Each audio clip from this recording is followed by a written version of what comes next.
Hi everybody, this is Debbie from the Inspiration Station. Thank you for joining me today. My video today will be something a little bit different. I am going to do a deep dive into my stash, and I found a whole bunch of pre-made layouts or layout kits that I bought at least 20 years ago. I'm thinking 2004, maybe as early as 2000. Honestly, I don't know. But I bought them from QVC when Creating Keepsakes and Lisa Bernstein used to be on there. And it was like a subscription program where you got 12 two-page layout kits every quarter. I did it for 2 quarters. The layouts are cute, and they were definitely in style at the time. But after 2 quarters, I had 24 double-page layouts. I think I have created one in the past 20 years. So my goal today is to go through and choose the layouts that I think I actually will use. I actually did kind of search through them. I pulled out 3 or 4 that I knew I was not going to use. The style or the colors or whatever, just I wasn't going to be able to make it work. So those are being donated. The rest of them, I'm just going to go through quickly to show you kind of what they were. So this was a Halloween layout, and the nice thing was it came with so everything on it, the chipboard and the piece of paper. The background is pre-printed, and then each kit came with a package of foam dots and some buttons and some twine, so you could add it to personalize your pages. But these were some of the pages, and these are the ones that I decided to keep because I think I can still work with them. I'm going to alter them using more current papers in some cases, different embellishments. So we've got Halloween. We have this Hello Sunshine, which is cute because I know the sunburst type pages are really popular right now. I will probably use other papers with this, but I like the layout. I like the design of it. So I'm saving all of these pictures that came with the kits so that I can use them on other pages. So this was Stars and Stripes. You're My Star layout. There was a lot of chipboard in this one. They did not give placeholders for the photos. The photo of the layout just shows what size photos and where they intended them to go. This one I'm not so sure about. The style is not mine anymore. I remember years ago this was more of a Teresa Collins type look. I don't know that I will use that. We'll see. If nothing else, I will use the sketch portion.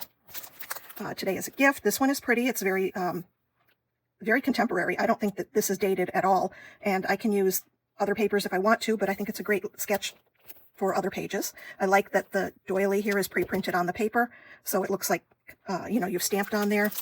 We've got a We Are Family. We've got, I love this. This is more boyish, which is good because I have 4 grandsons now, so I'm sure I can use that. This one as well has more of a masculine feel to it. This is Love This Life. This one is These Moments. This is kind of current too. We're doing a lot with hexagons right now. I don't know that I will use all the pieces of it, but I definitely like the idea, so I'm inspired by it. And then this one is, I think it's called This Is My Happy Place. Colors are a little dated. Probably won't use these particular papers, but again, I like the sketch that it shows. One of the things that I did to prepare for this challenge of mine is that I went through all the pages, the layouts that I'm going to keep, and I wrote down the title of the page and then what size photos each one used. That way, I don't have to sit with each of the kits. I can go through my photos on my phone or on my computer and kind of choose things. If they had a theme like Excellent Day, which was an Easter one, I know I can look at that. I did find one that I think I can use right away, and that is this Happy Birthday layout. So this, again, the papers are pre-printed, the background papers. I can get that all in frame here. Yep. And this is what the layout should look like. And I like it. I think it's basic, but it can be dressed up to be a little bit more my style. And the reason I thought I could use it right away is my oldest grandson, his favorite color is yellow. And his birthday, he turned 6, and I haven't scrapbooked those photos yet. So I have the photos here. I do have to cover up the faces for privacy reasons, so I'll do that in a moment, but I wanted to show you how the kit came, what it's supposed to look like. So you would put it together like this. You've got, the striped paper, diagonal striped. The stripes actually do line up if you put it in the right direction, which I obviously am not. There we go. And we've got this, and I decided that I'll be changing this because my photos are a little bit different sized. I chose not to go with the same photo sizes. It had this pink border on it. The pink does not go with my photos. We're talking about a 6-year-old boy who loves Lego and all things Pokemon. So this is going to be replaced. We have, let's see, the chipboard, the stickers, all of these things, and a journaling spot. So there we go. Now here are the changes that I know I'm going to make. As I said, I'm going to change this pink border. And what I did was I found a bright blue that matches the photos, and I ran it through, I'm not sure if the camera will pick this up or not, I ran it through a old embossing folder that has kind of bubbles on it because we had these dots in the background. I didn't think that the blue really showed off very well, just a solid blue, and I didn't feel like digging out stamps to stamp on it, but the original piece had a pattern to it, which helped really dress it up. So what I did was I ran it through this old folder. This is an old Lifestyle Crafts before they were bought out by We Are Memory Keepers, who was then bought out by American Crafts, who now has been bought out by Nicole or something like that. I don't know. Nobody's the same anymore. The other thing that I want to change is this background piece. Number one, my photos are too large because I printed 4x6, and these were for 3.5 by 5, and then 3x3 and 3x3. So I'm changing that to 3x4s, and these to 4x6. This one, instead of using a 4x6, I'm going to use two 4x3s, and it'll take up the same space.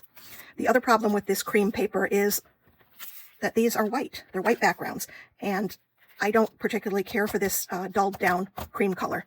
So those are some of the changes I'm going to make. I am going to get my photos, cover up the faces, and I'll be back in a moment. To get started making this layout, I am going to follow the illustration that came in the kit to see how it works with my photographs. I'm going to start out using exactly the design as it came. I did make that mat taller and wider to accommodate my photos, so I'm not sure how the layout's going to look with the changes to the size of the photos. So I want to get everything laid out, make sure it all fits. Now, I didn't glue anything down at this point. I still want to make sure that it's where I want it to be and that I like it. But the problem is when I started trying to get these little blue strips in, everything was shifting around, which was making me crazy. So in a moment, I will shut the camera off and glue everything down because I do like the base of the page. It's the embellishments that I end up changing in the end. But the basic layout I did like, so we're going to stick with that. So I'm going to punch out these chipboard pieces, and one of the things that I don't like about chipboard is when you punch it out, they end up with these little nubs where they were attached to the base. So I'm going to cut those off, and I grabbed a nail file to file down anything that didn't cut off evenly. So now it's nice and smooth, and I like it much better. And this was paper, but it still had those little nubs, so I'm guessing that they had die cut those and punched them out as well. So we'll use the T-square to get all the borders lined up straight. And again, I'm going to lay it out according to the sketch that came with the kit. And here's where I start making changes. That happy birthday kind of got lost up there in the top. I felt the page was pretty heavy with color at the bottom and not much at the top. So I brought the orange up with some orange cardstock. And I went into my stash of birthday embellishments and dug all of these out. I keep everything when a kit's done and just pull out whatever I need. So these were from Simple Stories. They were from Doodlebug. Honestly, I have no idea which was which because I just throw it all into the same container.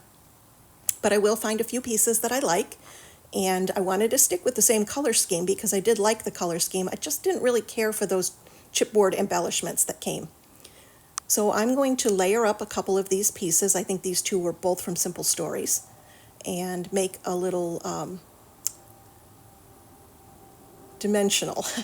My brain just stopped, sorry. Give it a little more dimension. And I put some baker's twine on the balloons to make balloon strings. And I'm going to glue everything else down, and then I decide I needed some finishing touches. The page looks fine just as it is, and I only had made those changes to the basically taking off those chipboard pieces. But I do think it needs some finishing touches. So one of the things that I do is I save all of my stars and hearts that I punch and die cut for different projects into individual containers. When I'm done with a project, whatever is left over, I put in a little photo box, the kind that you get from Michael's. They're like $1.99. And I have the photo container, and I have stars, I have hearts, I have arrows, I think, just a whole bunch of stuff. But this way I can go through, and usually I can find things that work with the page that I'm working on. A lot of those punches are from solid cardstock, so there's nothing to clash as long as I have the right colors. So here's a look at what the layout was intended to look like and how I made the changes to it. I really hope you enjoyed this. If you did, please leave me a comment below. It really helps my channel when people make comments. So also give it a like, a thumbs up, and come back for the next video. I really appreciate you being here. I hope you have a great day, and I will see you in the next video.